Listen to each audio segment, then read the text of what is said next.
we think because we don't have like an hour, we can't do anything. Yeah, we can't do anything at all. But if you just get like even with yoga, we get on your mat for 5 minutes. Yeah. It's better than no minutes. Absolutely. And it's like I did that before bed last night. I was like, God, I felt my body. I worked all day. I was like, I'm just gonna get on my mat. And after probably just like 10 minutes, I'm like, I feel so much better. Absolutely. You know, and you're motivated and inspired. Yeah. And this is the perfect segue into us being live. And thank you everybody for joining us. Coach TJ coming at you. We are here at the Sweaty Buddha, right up on College. We're right across the street from Fort Lewis College. Excellent location, absolutely beautiful here. I am here with Kat, and I'm here with Darlene. And we are going to talk about how this ties into the average Durango weekend warrior. Come on in, Kat. So we do have to stand close. Yeah. And I guess my first question is, one, how did you find yoga? And two, how did that transform into this and hot yoga and the Sweaty Buddha? So a little bit of history. Yeah, I think I'd like to say like how I found hot yoga. Because for me, like I've done yoga on and off for I don't know how many years. But for hot yoga, ironically, I found it in like the summertime in Florida of all places. Well, that's easy. And I had always heard about this practice, Bikram yoga, and I was like, oh, there's a Bikram studio here. I'm gonna just go try it out. And I went and tried it out. And I was kind of like hesitant because of course it's like humid and hot in Florida in the middle of summer. And I went, and the first day I went, I was like, I don't know about this. And then the second day I went, and then the third day I went, and then the fourth day I went, and I was like, oh my God, I need this in my life. Like I feel amazing. Like I couldn't describe like it necessarily, but I noticed like this full body difference, like, or whole body difference, mind, body, spirit. And then I came back to Durango. I was living in Durango at the time. I was just visiting, and I started frantically looking for hot yoga. And I found Darlene actually, and this through another friend, and she had a background in Bikram and was just practicing out of her home, and we started practicing together.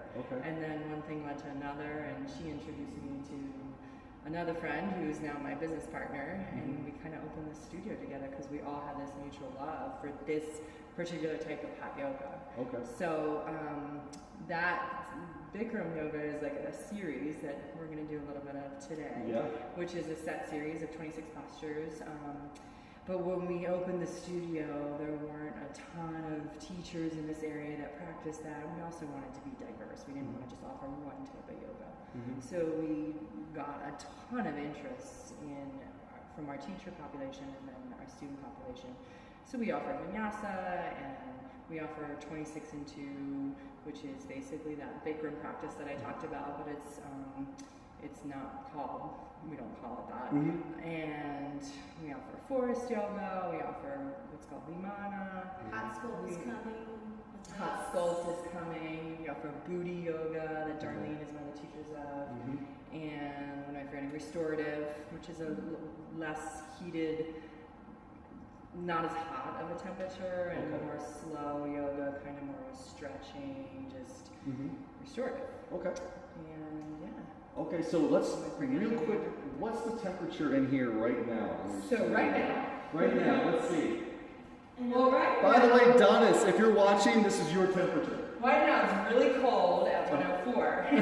It's really cold at 104 degrees in here. It's just, we just taught, and there was just a class, so it's like cooling down. But it's 110. What is the temperature? Usually you're working around 110? So we set it at 110. I don't think it gets up to 110, but just because we're dealing with outside temperatures and we're not in a completely closed system. You see we have windows here.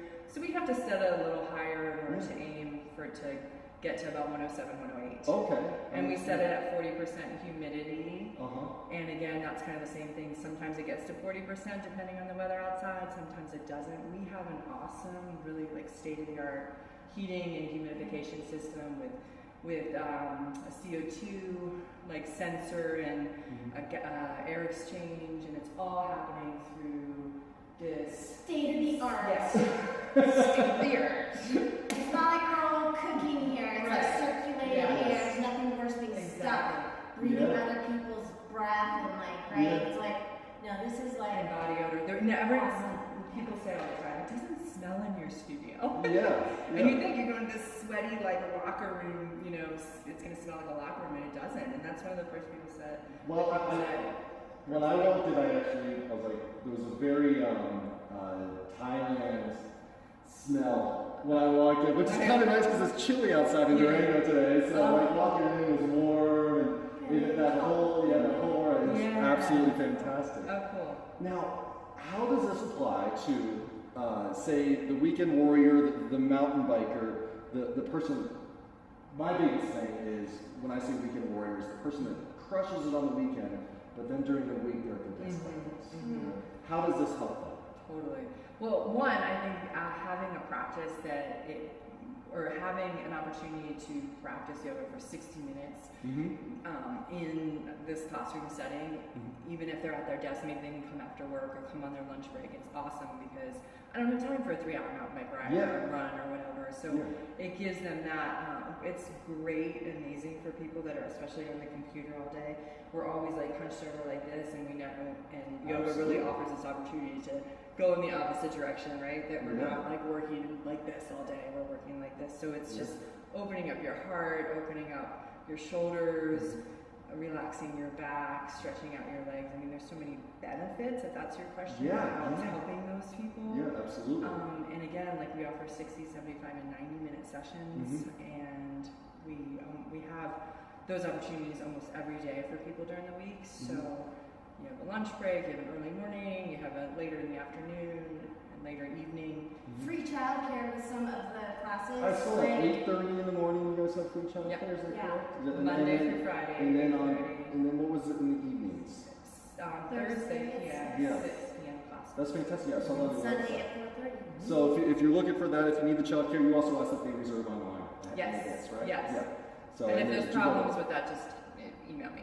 SweatyBuddha.com. It's super easy. Get on there, and I saw that. That was really that was something that clicked with me as I had a 4-month-old at home, and absolutely. Very helpful. So absolutely. There was some absolutely adorable kids running around after this last class. So that's fantastic. So my last question to you guys, being as advanced as you are in these movements, anybody, there's always still learning. Well, that's my question. But but a lot of the stuff I do is gymnastic based and things like that, and there's always a progression. You're never there, right? So what are you guys working on yourselves right now that maybe a movement or a flow that you have found that is constantly catching you up, or you're trying to get better at? What are you guys working on now?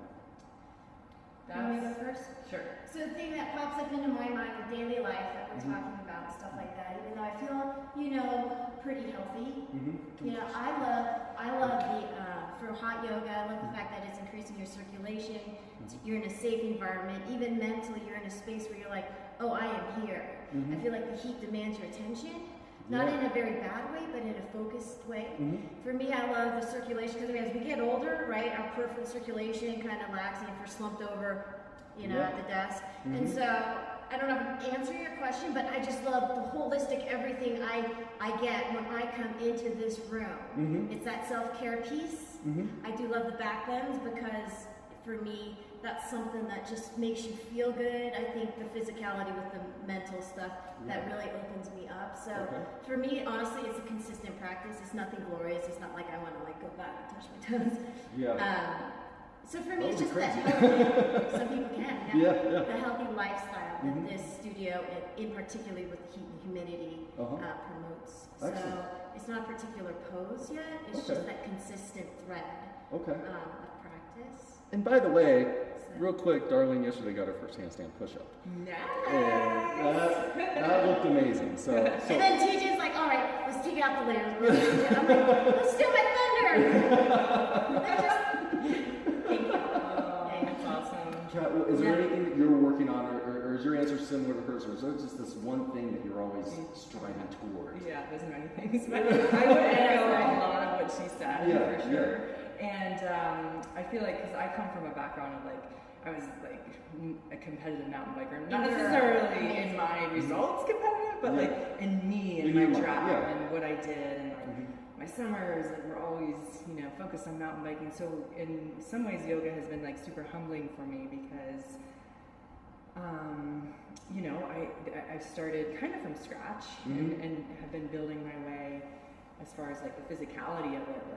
And for me, it's really about okay, I have a lot of these limitations, and this competitive spirit in me wants to like push, but yoga really humbles you, and it's this opportunity to have this conversation with your body constantly. Yeah. Like, ego, go stay out there, and you come in here, body, mind, spirit, and do your practice. And so I feel like for me, it's a constant lesson in that of checking in with my ego, leaving my ego at the door, coming in and doing what feels right for my body on that day. And some days I'm like amazed at what I can do, and other days I'm like, wow, I can't do what I did last week in this pose for whatever reason. My body doesn't feel as good. And instead of judging and feeling like I'm losing somehow, I'm saying, oh, what about just being with where you are right now? Because this is what I'm telling my students all the time. It's not about what your neighbor's doing, it's about what you're doing and listening to your body. That's fantastic. So it's really that lesson. And I really want to do a handstand. Okay. but for me, there's that fear base too of like inversions and being able to like go upside down. There's a lot of fear in that for me. That's being human, right? Like, you know, your mind, all a million years of instinct is telling you you're not supposed to do that. Right. And it's hard to break that. So that's what I'm working on personally. I do it a lot of times at home. I have a little space in my closet with the wall that's supporting me. And, it's fun. It's so fun. Excellent. And it's like being a kid. One thing that really rings out to me, by the way, guys, we're going to do a bit of a yoga flow after this. But one thing that really stood out to me what you said, and this is something that I wish people could bring into the gym more when it comes to weightlifting, things like that, is checking that ego at the door. That's the ego is what hurts you. The weights don't hurt. Right. It's that, oh, I can do this, and all form goes out the window and everything else, and you haven't practiced, and you haven't said to yourself, I need to practice these things more. No, I just want to do this big grand thing. And that's where I see a lot of people get hurt. So if you have that issue where you think you have a hard time checking your ego at the door, then this again is a fantastic place to come to really work on those types of things. Can I say something? Yes. So vault people, like if you have more money and more time, although their rates are really like they're kick-ass, like they truly are for what you get. Yeah. Anyway, it's such a perfect marriage, I think, of that strength and flexibility. Absolutely. There's a 6 a.m. class on Monday. She teaches it. But anyway, it's just so cool. Any high yoga class. Yeah. Absolutely. Yeah. It's another thing, but having that mobility, having that mindfulness will get you lifting heavier, will get you pedaling your bike up that hill faster. Absolutely. It really transitions into everything, right? Especially in the heat, what people don't realize, heat actually improves endurance. Oh, sure. And you're acclimating to a different temperature, just like you're acclimating to a different altitude or a different style of riding, climbing, hills, intervals, whatever it is. Your body goes through a transition. Your body totally. And for me too, you just feel good. Yeah. Who cares about performance? I mean, that's important for you, but it's just it's all good. And hydrate. Yeah. Because we sweat it out, which keeps us cool. But if you're not, replenishing people that. talk about it's too hot. Well, you're not at risk for overheating if you're hydrated. Absolutely. If you're not sweating, then I'm worried. Yeah. So hydrating with an electrolyte and all that. I know you're always sweating. But that's the biggest thing. Excellent. Yeah. All right, guys, so this one's going to go a little longer, but from here on out, I think we're going to get right into that yoga flow. All right. One thing I do need to do, if you guys want to set up, I have to run outside and get a shower. Yeah. Okay. So, Absolutely, we're going to set guys, up. we're going to stay live, and we'll be back in just a minute.